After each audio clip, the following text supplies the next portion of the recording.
दोस्तों आज 27 जून 2023 का दिन उत्तर प्रदेश के बीएड बीटीसी अभ्यर्थियों के लिए बहुत बड़ा दिन है, क्योंकि आज सीधे तौर पर इस बात के लिए बैठक होने जा रही है कि उत्तर प्रदेश में शिक्षक भर्ती होगी अथवा नहीं होगी। बेसिक शिक्षा के विभिन्न अधिकारियों के बीच दिन के 12:15 बजे ये बैठक बुलाई गई है, जिसमें उत्तर प्रदेश शासन के प्रमुख सचिव भी उपस्थित रहेंगे और शिक्षा के बड़े बड़े अधिकारी भी उपस्थित रहेंगे और नई प्राथमिक स्तर की शिक्षक भर्ती के बारे में भी विशेष तौर पर चर्चा होगी। जैसा कि आपको ज्ञात होगा कि लगातार विभिन्न जिलों के जिला बेसिक शिक्षा अधिकारी से रिक्त पद, स्वीकृत पद और कार्यरत शिक्षकों का डेटा जुटाया जा रहा था। वो इसी बैठक के लिए जुटाई जा रही थी। अब कल के बैठक में ये सभी आंकड़े प्रस्तुत किए जाएंगे। सचिव जो उत्तर प्रदेश शासन में प्रमुख सचिव हैं उनके समक्ष प्रस्तुत किया जाएगा और एक तरीके से सरकार से सीधा संवाद है शिक्षा के अधिकारियों का। अब जिस प्रकार से वो डेटा को रिप्रेजेंट करेंगे सरकार के सामने, उसी के आधार पर तय होगा कि परिषदीय प्राथमिक विद्यालयों में शिक्षक भर्ती होगी अथवा नहीं होगी। स्क्रीन पर जो आप नोटिस देख पा रहे होंगे, उत्तर प्रदेश विधान परिषद की विनियमन समीक्षा समिति की बैठक दिनांक 27 जून 2023 को लिए जाने वाले प्रकरणों की सूची। इसी में जब आप इसी पेज के जब आप पॉइंट नंबर 9 पर देखेंगे तो देखिए साफ शब्दों में मेंशन किया गया है कि निःशुल्क एवं अनिवार्य बाल शिक्षा अधिकार अधिनियम के तहत शिक्षकों की भर्ती किए जाने के संबंध में। तो बहुत बड़ा और बहुत ज्वलंत मुद्दा है उत्तर प्रदेश में, क्योंकि 2018 के बाद से उत्तर प्रदेश में परिषदीय प्राथमिक विद्यालयों में कोई भी शिक्षक भर्ती नहीं आई है।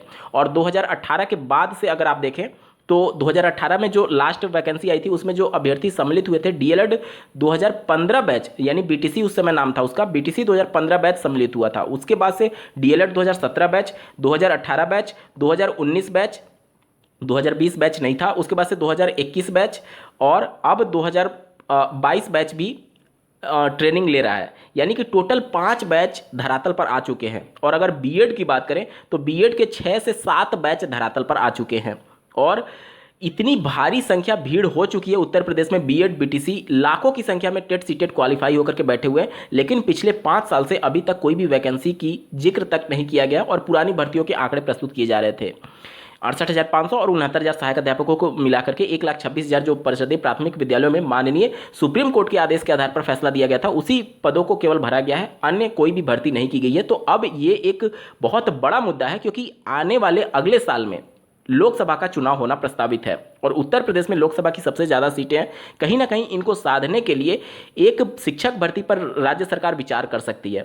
हालांकि ये आज के बैठक के बाद ही क्लियर हो पाएगा कि वाकई में सरकार गंभीर है या फिर सिर्फ एक दिखावा ही किया जा रहा है, क्योंकि लगातार जो माननीय मुख्यमंत्री जी के कार्यालय से ट्विटर हैंडल से लगातार ये ट्वीट किया जा रहा है कि शिक्षकों की कमी को ऑनलाइन मोड में उनको कमियों को दूर किया जाए और लगातार ये दावे किए जा रहे हैं कि उत्तर प्रदेश देश में सबसे ज़्यादा शिक्षक देने वाला राज्य बना है। तो इन सब के बीच में अब देखना होगा कि इस पूरी जो बैठक हो रही है उसका कितना सकारात्मक परिणाम निकल करके आता है। हालांकि निश्चित तौर पर जितनी भीड़ हो चुकी है उसको देखते हुए सही और अभ्यर्थियों के भविष्य को ध्यान में रखते हुए सही एक भर्ती जरूर निकालना चाहिए राज्य सरकार को, ताकि कम से कम कुछ तो भीड़ कम हो। अगर आप बीएड बीटीसी नए प्रशिक्षण पर रोक नहीं लगा रहे हैं तो एटलीस्ट पुराने भीड़ को तो कम करिए नई शिक्षक भर्ती दे करके। वो भीड़ कहाँ जाएगी आखिर? आप पुरानी भीड़ को एडजस्ट नहीं कर रहे हैं, मैनेज नहीं कर रहे हैं और नए भीड़ को लगातार आगे ला रहे हैं बीएड बीटीसी करा करके। तो निश्चित तौर पर एक बड़ी शिक्षक भर्ती की उम्मीद रहेगी। आज की प्रमुख बैठक में देखना होगा कि क्या कुछ निकल करके आता है। आप सभी को इस बैठक में होने वाले फैसले के लिए बहुत बहुत ढेर सारी शुभकामनाएं। मैं भगवान से प्रार्थना करूंगा कि कम से कम एक बड़ी शिक्षक भर्ती उत्तर प्रदेश में अब बहुत ज़्यादा जरूरी है, क्योंकि लाखों की संख्या में अभ्यर्थी बेरोजगार बैठे हुए हैं और दूसरे राज्यों में बेचारे जा करके वहाँ पर कोर्ट के माध्यम से प्रयास कर रहे हैं, जबकि उत्तर प्रदेश में भी देखेंगे तो लाखों की संख्या में पद खाली हैं। तो बहुत बहुत शुभकामनाएं आज के इस महत्वपूर्ण फैसले के बारे में। भगवान से प्रार्थना करिए कि कोई बड़ी पॉजिटिव सकारात्मक खबर देखने को मिले। इस वीडियो को देखने के लिए आपका बहुत बहुत धन्यवाद। भगवान करे आपका दिन शुभ हो।